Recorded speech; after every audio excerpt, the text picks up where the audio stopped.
तसं कुळाला कुळदीपक नाही, म्हणून व्यासांना बोलवलं आणि भोगदान देण्याची विनंती केली.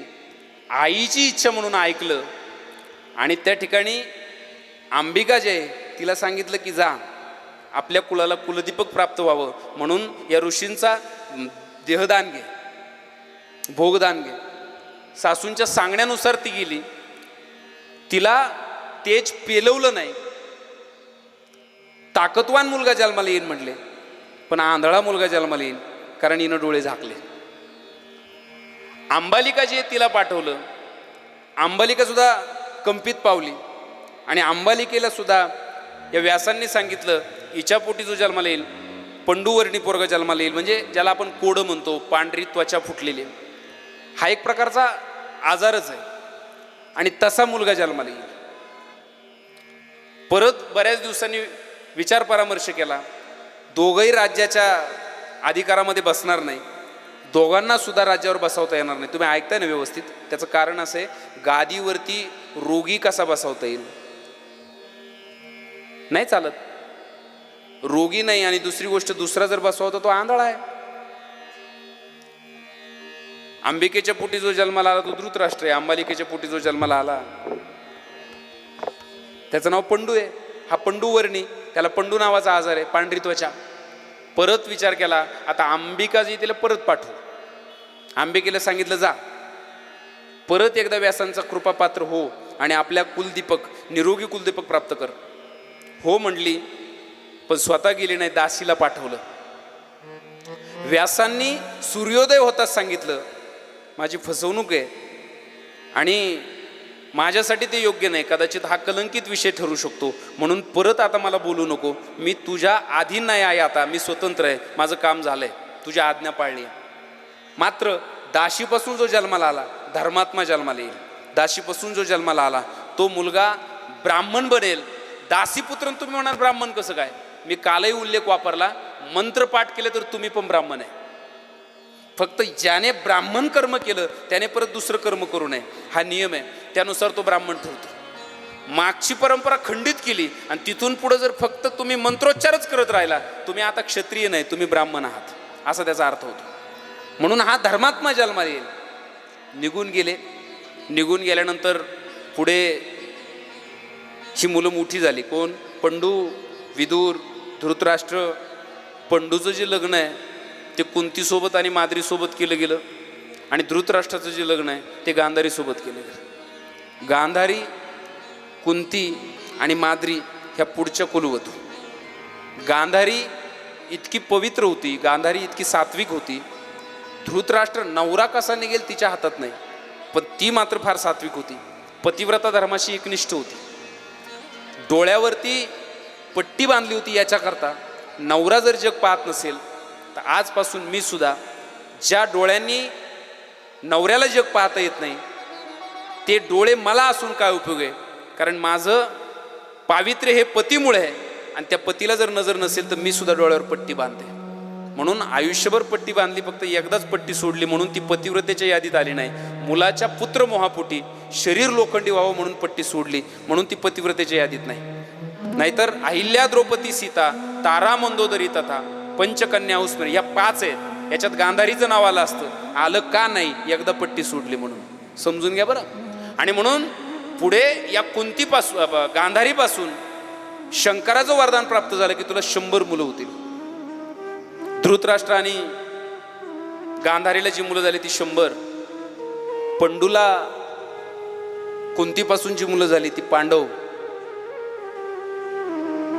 असं म्हणतात की पंडू राजा एकदा, पण आता याच्यामध्ये एक अडचण दुसरी अशी आहे, पंडू राजाला जी मुलं झाली ती पंडू राजाचा DNA नाही, पंडू राजापासून नाही, तो कुंती ही राजाची बायको आहे. कुंती भोज राजाची ती मुलगी आहे. कुंती भोज राजाचे एक दिवस एक महात्मा आले होते. काय नाव त्या महात्म्याचं? महर्षी दुर्वासा.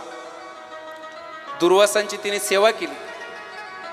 सेवा केल्यामध्ये, आणि दुर्वासा काय असे तसे नाही, दुर्वासा म्हणजे रामायणात रामाच्या पत्नी सीतेला जिने अनुग्रह दिला ती अनुसया त्यांची आई.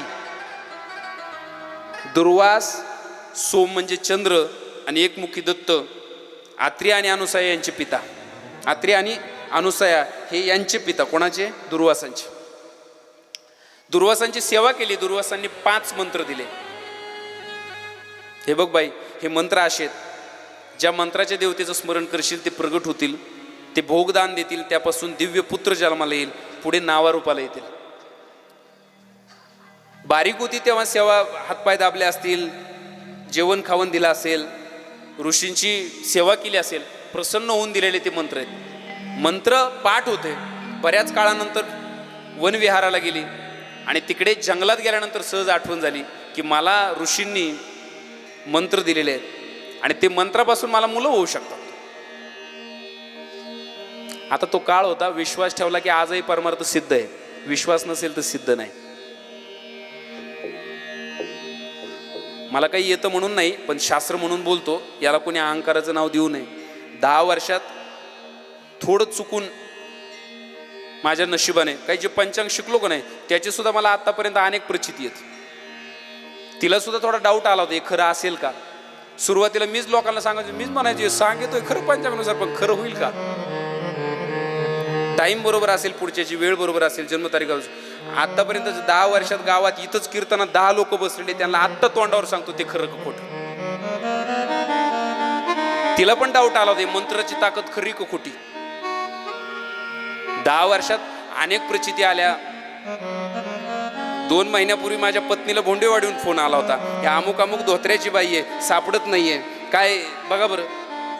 मला जसं पंचांगाला समोर आलं तसं मला सांगावं लागलं की कोण आहे ती. म्हटले असं असं. तुम्ही लांबचे आहेत ना. म्हटले हो. मग ती बाई जिवंत सापडणार नाही. 2 महिन्यापूर्वीचाच किस्सा आहे. आणि तुम्ही मैत्रिणी तिला विचारा कोणाचं, ती सांगून टाकेल. तर मी त्यांना आधी सांगितलं ती जिवंत सापडणार नाही, आणि ती जिवंत सापडली नाही. तिने गळफास घेतला होता. त्याच्यानंतरचे 2-3 उदाहरण ते मी सांगत नाही. मी मंत्रांवरचा प्रभाव सांगतो, शास्त्र सांगतो. शास्त्र खोटं नाही, तुमचं आचरण चुकू शकतं. 2 दिवसापूर्वीची तर ताजी घटना आहे. नक्षत्र असतं, ते नक्षत्र त्याला दृष्टी असते, अंध, चिबीट, मंद अशी दृष्टी असते. कोणत्या नक्षत्रावर वस्तू हरवली तर ती सापडते का नाही सापडते, हा त्याच्यामध्ये एक सेपरेट अभ्यासाचा भाग आहे. हारावाल्या गावडे मावशी आलत्या, त्यांची शिळी हरवली होती 2 दिवसापूर्वी. आदल्या दिवशी आल्या म्हणल्या महाराज असं आहे. पंचांग म्हणायचं पूर्व दिशा आहे, आणि पंचांग असं सांगायचं की हे नक्षत्र असं आहे की ती शेळी जिवंत आहे आणि ती वेशीच्या आत आहे, म्हणजे गावाच्या आत आहे. त्याप्रमाणे मी सांगितलं बुवा. शेळी काही सापडलीच नाही. दुसऱ्या दिवशी मी कार्यक्रमाला निघालो. पहिला दिवस होता आपला कथेचा. ते इथंच भेटले. ते माझ्याकडे पाहिलं, म्हणले महाराज सापडली नाही. मला एक कान आपल्या होणे झालं, म्हणजे बोगस आहे का काय नाही. म्हटलं पण मागचा अनुभव आहे रोज. गप गेलो. मी म्हणलं तिकडून आल्या परत बघू पंचांग सापडत ना. दुसऱ्याला दुखवायचं कसं हो. शेळी 10-5 हजाराची शेवटी ती प्रॉपर्टीची बिचाऱ्या महिला सांभाळतात. तिकडून आल्यावर मी मंडळीला सांगितलं वा असं असं झालंय, पण ते काय पंचांगात तर होतं राव. इथून मागचा तर अनुभव आहे आपल्याला. ठीक आहे, इतकं परफेक्ट नसेल पण फेल तर नाही गेलं कधी. 4-5 वाजता कथेला यायचा टाइम आणि मावशी तिथं आल्या. महाराज 500 रुपये. 500 पाहिलं मला बरं वाटलं जरा. मी म्हणलं मावशी शेळी सापडली.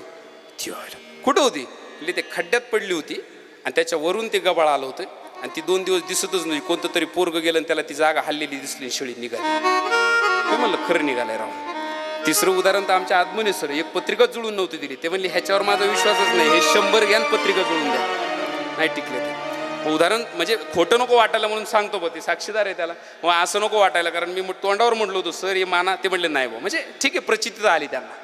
म्हटलं हे नाही जमणार. मला सांगायचं तात्पर्य कुंतीला बी तेच वाटलं, मंत्र कसलं काय आणि कसलं काय. हे उगा काही पांचटपणा तर नाही. अहो जंगलात गेली तो मंत्र म्हणून पाहिला. सूर्य तिथून निघाला समोर हजर. जपा कुसुम सकाशम काश्यपेयम महाद्युतिम तमोरिम सर्व पापग्नम प्रणतोस्मि दिवाकरम. हे दिवाकर. सूर्य नमस्कार केला आणि थरथर कापू लागली. बाई मी मंत्र म्हणले आणि देव तर आले. देवांनी सांगितलं बाई मी आलोय, आता माघारी परत जाता येणार नाही, नाही तर मंत्राचा प्रभाव आणि मंत्र शापित किंवा दग्ध होतील, लोकांना खोटं वाटेल ते. मग आता तुला ज्या कार्यानिशी मला बोलवलं ते पूर्ण करावं लागेल. भोगदान दिला सूर्याने आणि सूर्यापासून भोगदान दिल्याबरोबर पुत्र जन्माला आला. नाव आहे कर्ण. कर्ण जन्माला आला लगेच. बरं लगेच ही कथा आहे, भाव ठेवा, कथा आहे. लगेच जन्माला आला, त्या वीर्याने उग्र रूप धारण केलं आणि तो कर्ण जन्माला आला. पण कर्ण जन्माला येताना असा तसा नाही, कुंडला सहित जन्माला आला. त्याची ओळख होती कवच कुंडल. कुंडल जोपर्यंत कानात असतील ना कर्णा, तुला कुणीही मारू शकत नाही. आशीर्वाद कुंडलाच्या रूपाने माझा तुझ्या सोबत आहे. कुंडल कोणाला देऊ नका, पण त्याची सगळ्यात सवय असतात माणसाला, काही चांगल्या आणि काही वाईट. त्याला एक सगळ्यात चांगली सवय होती, प्रसंगी मरण आलं तरी चालेल, पण दारात आलेला पुन्हा माघारी जाऊ द्यायचं नाही, त्याला दानच द्यायचं. आणि ते दान तुम्हाला कल्पना असेल, ते कुंडल आहे ना, युद्धाच्या वेळेला कर्णाने दान मागितले होते, आपलं इंद्राने दान मागितले आणि या पठ्ठ्याने देऊन टाकले. त्यानंतर पतन झालं कर्णाचं. नाही तर कर्ण हा पांडवांचा पहिला कर्ण आणि तो विजयी झाला असता आणि पांडव मेले असते. हे सगळं नियोजित होतं. वरदान दिले, आशीर्वाद दिले, कुंडलाला सांभाळ, आणि सूर्यदेव निघून गेले.